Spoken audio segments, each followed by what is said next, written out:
గత బీఆర్ఎస్ ప్రభుత్వంపై ప్రభుత్వ వైపు ఎమ్మెల్యే రామచంద్రరావు నాయక్ మండిపడ్డారు. 10ఏళ్లలో రాష్ట్రాన్ని బీఆర్ఎస్ దోచుకుని అప్పుల రాష్ట్రంగా మార్చారని అన్నారు.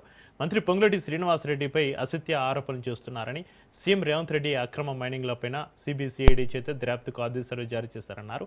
మైనింగ్ చేసిన నేతలపైన ఖచ్చితంగా తమ ప్రభుత్వ చర్యలు తీసుకుంటుందని అంటున్న రామచంద్రరావు నాయక్ తోటి మా ప్రతినిధి సునీల్ ఫేస్ టు ఫేస్.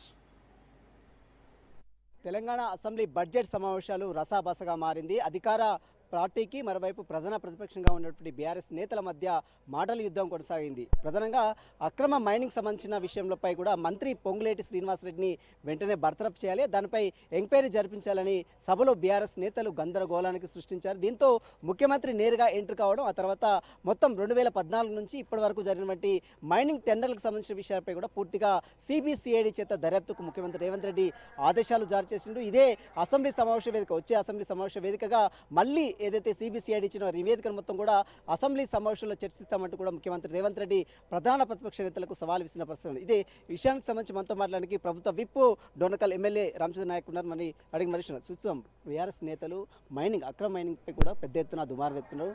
మంత్రి పొంగులేటిపై కూడా తీవ్ర అభ్యంతరం వ్యక్తం చేశారు. ఏం చెప్తుంది గవర్నమెంట్, ఏం డిఫెండ్ చేస్తుంది? గత 10 సంవత్సరాలుగా ప్రజాధనాన్ని కొల్లగొట్టి ప్రజా ఆస్తుల్ని పందికొక్కులాగా మెక్కినోళ్ళే ఈరోజు అసత్యపు ప్రచారంతో రాఘవ కన్స్ట్రక్షన్ అనే ఫరం, ఆ కంపెనీ పొంగులేటి శ్రీనివాసరెడ్డి గారి పేరు మీద కానీ వారి కుటుంబ సభ్యుల పేరు మీద లేదు, వారి బంధువుల దూర బంధువుల పేరు మీద ఉన్న కంపెనీ. ఈరోజు పొంగులేటి శ్రీనివాసరెడ్డి గారు తెలంగాణ రాష్ట్రంలో పేద బడుగు బలైన వర్గాల సంక్షేమం కోసం ఇందిరమ్మ ఇళ్ళు, ఈరోజు అప్పులలో ఉన్న రాష్ట్రంలో కూడా ఇందిరమ్మ ఇండ్లు దాదాపు 3500 ఇండ్లు ప్రతి నియోజకవర్గానికి, 4.5 లక్షల ఇండ్లు ఈరోజు తెలంగాణ రాష్ట్ర పేద బడుగు బలిన వర్గాల ప్రజలకు అందజేస్తుంటే అదేవిధంగా గతంలో వాళ్ళు ధరణి పేరు మీద కొల్లగొట్టిన భూముల్ని మళ్ళీ బయట భూభారతి పేరు మీద బయట తెస్తుంటే ఆ మంత్రి పైన అసత్యపు ఆరోపణలు చేసి వారి మనోధైర్యాన్ని దెబ్బతీసి వారిని లొంగ తీసుకోవాలనే కుట్రతో తప్ప మరొక ఉద్దేశం కాదు. ఆ రాఘవ క్రషర్, యాక్చువల్లీ మైనింగ్ కూడా కాదు, క్రషర్ ప్లాంట్ వాళ్ళు 2 ఎకరాలకు దాదాపు 2.5 కోట్ల ప్రభుత్వ రుసుమును చెల్లించడం జరిగింది. అయినా కానీ వాళ్ళు కావాల్సి ఈరోజు పొంగులేటి శ్రీనివాసరెడ్డి గారి మీద ఆరోపణలు చేసి వారి మనోధైర్యాన్ని తగ్గించి ఈ రాష్ట్ర ప్రభుత్వాన్ని ఏదో ఇరికాటంలో పెట్టాలనే కుట్ర తప్ప మరొకటి కాదు. రాఘవ కన్స్ట్రక్షన్స్ సంబంధించినటువంటి పొంగులేటి శ్రీనివాసరెడ్డి సతీమణి ఉంది, అందులో ప్రభుత్వ ఆదాయానికి గండి కొడుతున్నారని బీఆర్ఎస్ నేతలు చెప్తున్నారు. దీనిపై పొంగులేటి ప్రసాద్ రెడ్డి గారిది క్రషర్ ప్లాంట్, అది ఆ క్రషర్, అట్లాంటి క్రషర్ ప్లాంట్లు తెలంగాణ రాష్ట్రంలో వేల కొలది ఉన్నాయి.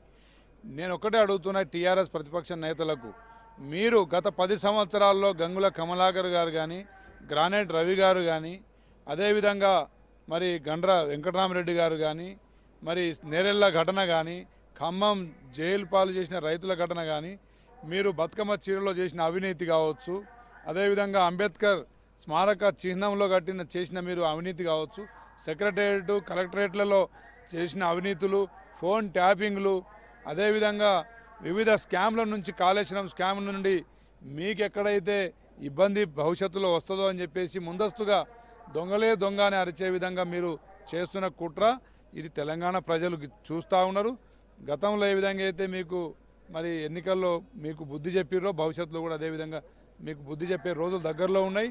తప్పకుండా తెలంగాణ ప్రజలు విఘ్నులు, మేధావులు, ప్రతి విషయాన్ని క్షుణ్ణంగా వారు గమనిస్తూ ఉన్నారు.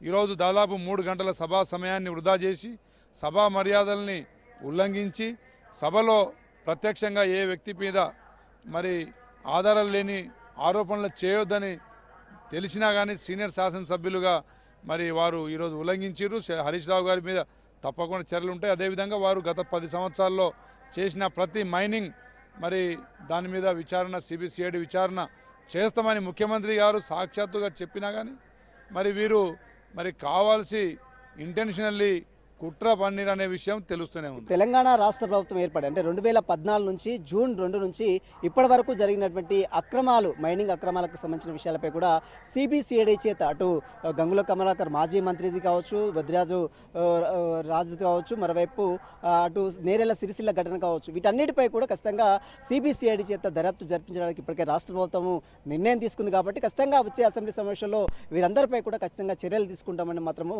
అటు ప్రభుత్వ విప్ డోర్నకల్ ఎమ్మెల్యే రామచంద్ర నాయక్ చెప్తున్న పరిస్థితి. విడిన్స్ రావుతో సునీల్ రాజ్నస్, హైదరాబాద్.